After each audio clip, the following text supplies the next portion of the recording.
بسم اللہ الرحمن الرحیم۔ معزز سامعین السلام علیکم۔ آپ سب کو زاراپا کی طرف سے ماہ رمضان بہت بہت مبارک ہو۔ سامعین، آج ہم بات کریں گے ماہ رمضان کے روزے چھوڑنے والوں کے بارے میں۔ عربی زبان میں رمضان کا مادہ رمز ہے، اس کے معنی سخت گرمی اور تپش ہے۔ رمضان میں چونکہ روزہ دار بھوک اور پیاس کی شدت محسوس کرتا ہے، اسی لیے اسے رمضان کہا جاتا ہے۔ رمضان کا ایک اور مطلب جل جانا بھی ہے۔ کسی چیز کا جل جانا، رمضان میں جل جانا، اس کا روزے سے کیا تعلق ہے؟ اس کا روزے سے تعلق یہ ہے کہ 360 دن سال میں ہوتے ہیں۔ چاند کے لحاظ سے 330 دن کے گناہ اللہ رمضان کے روزوں میں ہر روز ہمارے گناہ جلاتا رہتا ہے، اور ہماری روزے کی بھوک کی آگ میں گناہ جلتے ہیں۔ اور 29ویں روزے اللہ تعالیٰ سارے سال کے گناہوں کو جلا کر روزہ والے کو ایسے پاک کر دیتا ہے جیسے کہ وہ آج ہی پیدا ہوا ہو۔ حج کا مہینہ آیا، اعمال اسی طرح جیسے ہوتے ہیں۔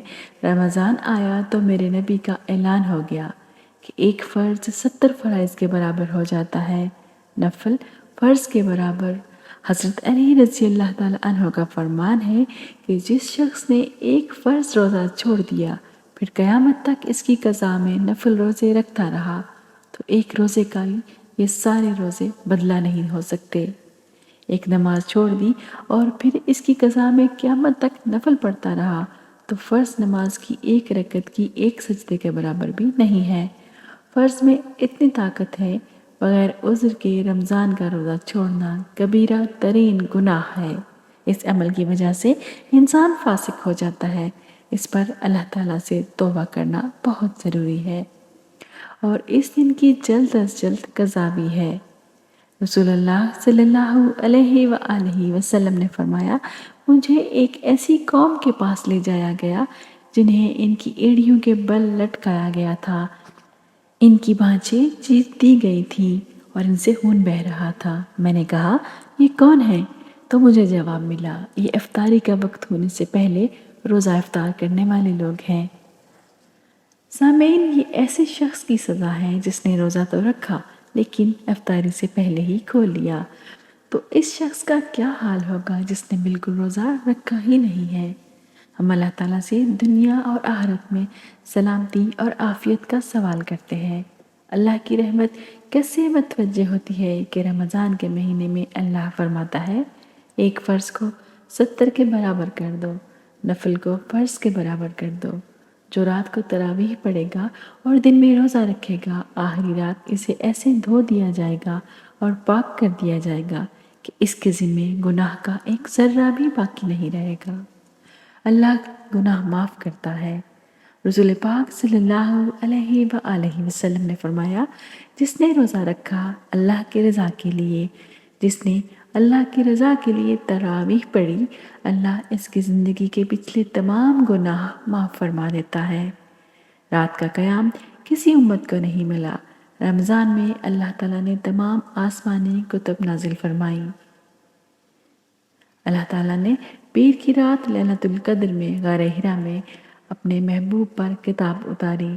باقی کتابیں مکمل ایک دفعہ نازل ہوئی۔ قرآن مکمل نہیں آیا اور 23 برس میں مکمل ہوا۔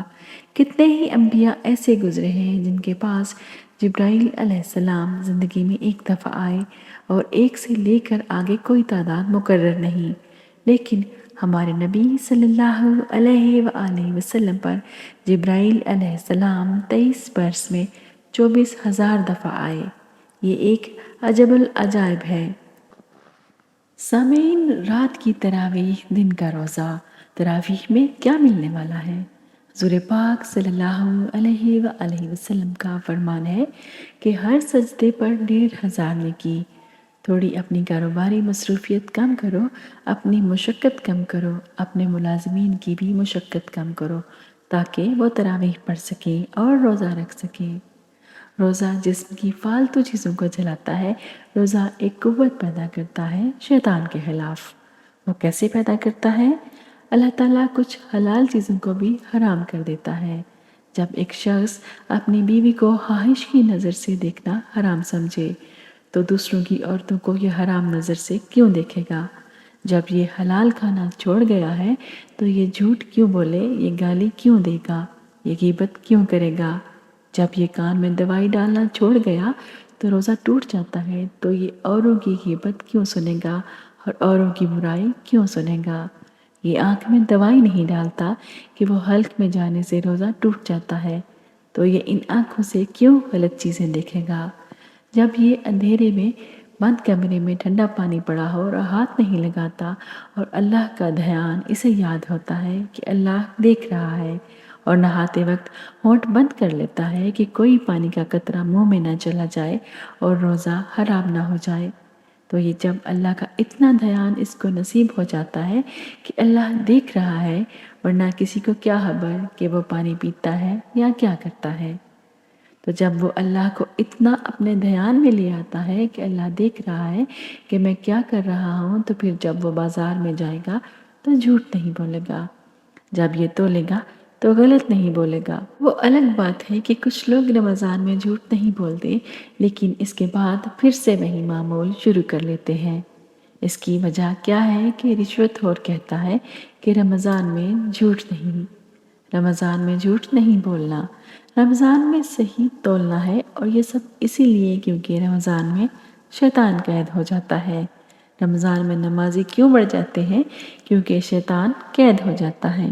کسی امت کو یہ نہیں ملا کہ رمضان میں شیطان قید کر دیے جائیں، اس امت کو یہ ملا کہ شیاطین قید کر لیے جاتے ہیں۔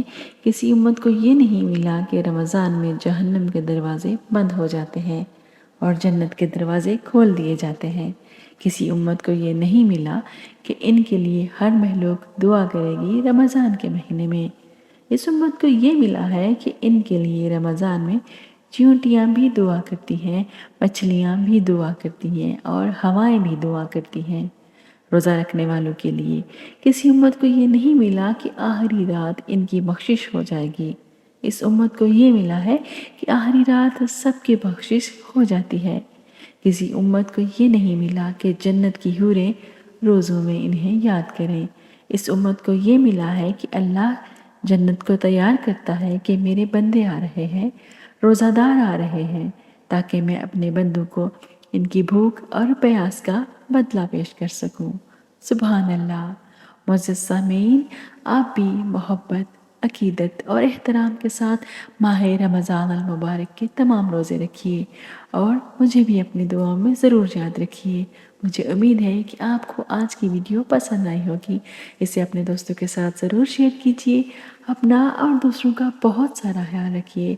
سارا آپا کو اجازت دیجیے، پھر ملیں گے انشاءاللہ۔ اللہ حافظ۔